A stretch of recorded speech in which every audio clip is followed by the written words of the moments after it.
Galeri Nasional. Dadah. Transportasi yang akan kita gunakan selama menuju ke sana itu ada dua. Yang pertama ada kereta api dan Transjakarta. Rute yang akan kita lalui mulai dari stasiun Sudimaram menuju stasiun Tanah Abang. Lalu kita akan melakukan pergantian kereta untuk menuju stasiun Manggarai. Setelah sampai di stasiun Manggarai, kita melakukan pergantian kereta untuk menuju ke stasiun Gondang Dia yang merupakan stasiun terakhir yang kita tuju. Halo semuanya, kita udah sampai di stasiun Gondang Dia. Setelah menaiki transportasi pertama, ada dua cara nih untuk sampai ke Galeri Nasional. Apa aja sih? Ada dua cara nih. Yang pertama ada berjalan kaki dan Transjakarta. Agar dapat menghemat waktu, kita akan menggunakan transportasi Transjakarta. Halo semuanya, sekarang kita udah ada di halte Gambir 2 dan kita mau menuju ke museumnya.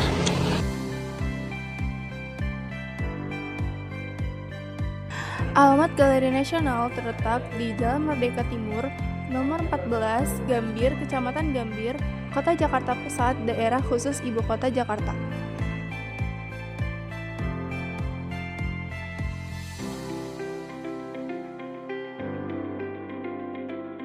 Galeri Nasional Indonesia didirikan pada 8 Mei 1999, namun sejarahnya bermula jauh sebelumnya dari sebuah bangunan bersejarah di Jakarta Pusat.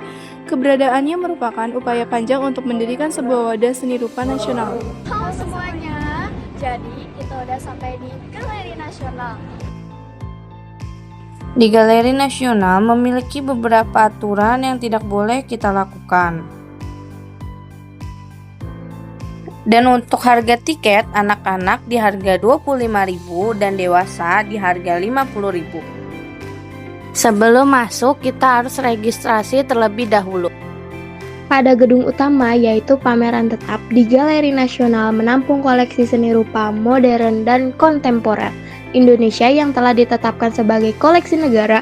Karya yang dipamerkan merupakan karya-karya ionik dari para maestro di Indonesia dan ada karya 3 dimensi serta karya grafis lainnya.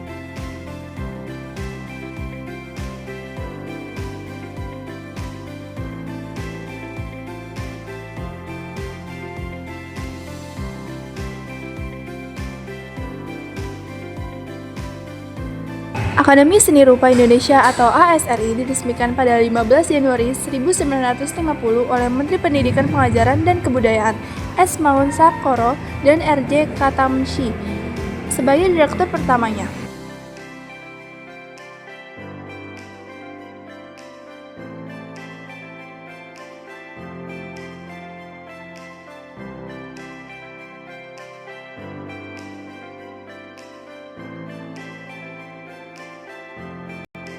Sejarah koleksi, sejarah kelembagaan, dan sejarah bangunan dari tahun 1948 sampai 2025.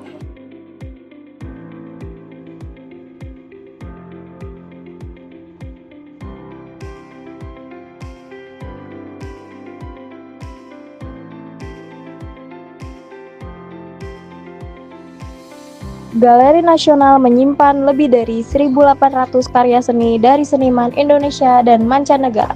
Koleksinya meliputi lukisan, patung, instalasi, dan seni kontemporer. Teman saya akan mewawancarai beberapa staf di sini dengan Kak siapa? Vio. Oke Kak, saya akan bertanya apa saja sih makna atau cerita di balik seni rupa ini? Kalau untuk karya ini karyanya dari Ibu Melati Suryodarmo.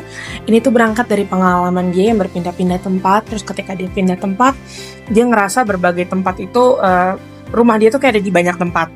Jadi makanya kayak digambarin dengan kasur, dia pindah-pindah, dia berusaha mengakar di satu tempat, dia pindah lagi begitu terus-menerus, dan dia kayak bingung kenapa kok bisa ya satu orang tuh bisa merasa rumah di banyak tempat. Sampai akhirnya yang kesimpulan yang didapat, yang dia lahirin jadi karya ini, kalau rumah itu bukan tentang tempat, tapi tentang gimana hubungan kita dengan diri kita sendiri. Jadi itu yang bisa membuat satu tempat tuh rasanya spesial. Oh, seperti itu. Terima kasih ya Kak atas jawabannya. Sama.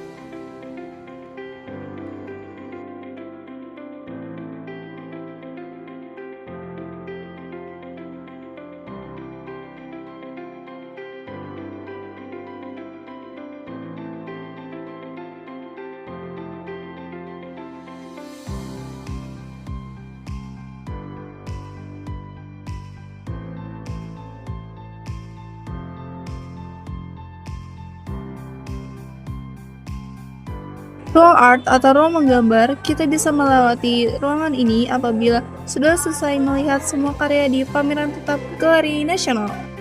Setelah kita sudah dari pameran tetap Galeri Nasional, selanjutnya kita akan ke pameran Nyala 200 tahun di Ponorogo.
Nah, di sini ada lukisan Basuki Abdullah.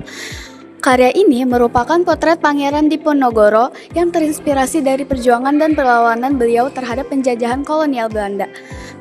Dalam lukisan ini, Pangeran Diponegoro digambarkan menunggangi kuda hitam mengenakan sorban dan gamis putih, serta membawa sebilah keris sebagai lambang perlawanan. Latar belakang didominasi warna jingga, merah, kuning, dan coklat, menciptakan kesan kobaran api yang menggambarkan situasi panas dan penuh semangat. Gerakan kuda yang tengah berlari ditambah gestur Pangeran Diponegoro yang menunjuk ke depan memperkuat kesan dinamika, ketegangan, dan semangat juang.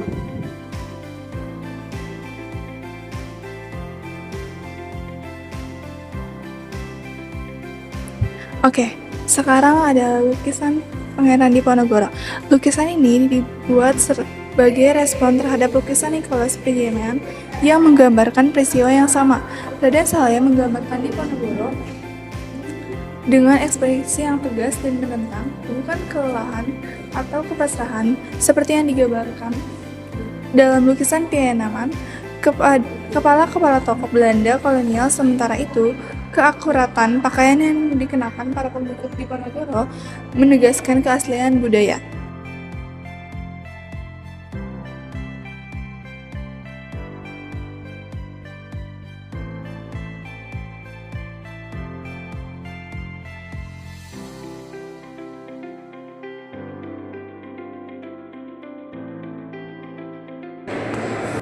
Yang ketiga yaitu ada lukisan yang diciptakan oleh Patra Padi. Lukisan ini berjudul Wayang Kulit Diponegoro. Lukisan ini menceritakan tentang wayang babat Diponegoro adalah pengembangan dari tradisi wayang kulit klasik, berbentuk seperti wayang purwa dengan anatomi tidak realistik.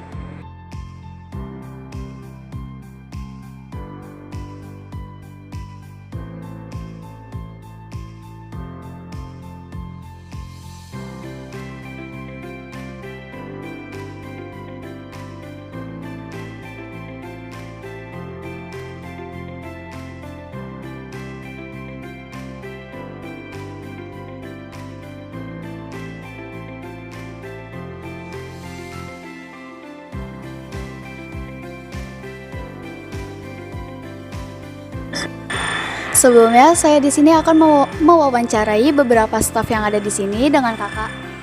Saya Nai. Aku Amira Hanin Hermawan. Aku ingin bertanya, apa konsep yang ingin disampaikan oleh seniman atau pencipta melalui karya ini? Jadi mungkin aku menjelaskan dulu apa yang ditampilkan dulu ya. Jadi yang ditampilkan di sini tuh ada prototipe makanan-makanan yang difermentasikan. Jadi pada saat perang Diponegoro itu, ini makanan fermentasi ini tuh makanan yang jadi makanan untuk para pasukan Jawa dan Pangeran Diponegoro ketika perang Diponegoro. Nah kemudian selain itu yang ditampilkan juga ada suara dari bakterinya.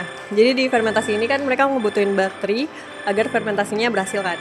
Nah kemudian kalau filosofinya dari meaning dari kejadian yang terjadi saat ini itu, jadi ketika perang Diponegoro itu yang penting dalam perangnya ini nggak hanya Pangeran Diponegoro. Jadi selain itu juga ada partikel penting yaitu pasukan Jawa.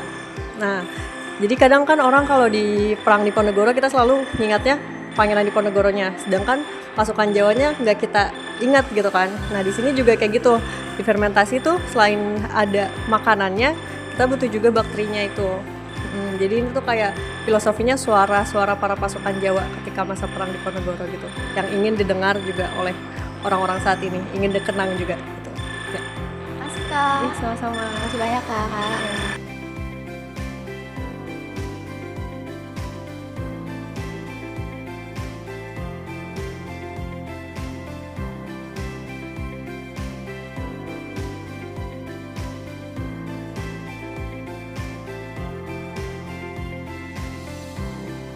Sekian, terima kasih. Wassalamualaikum warahmatullahi wabarakatuh.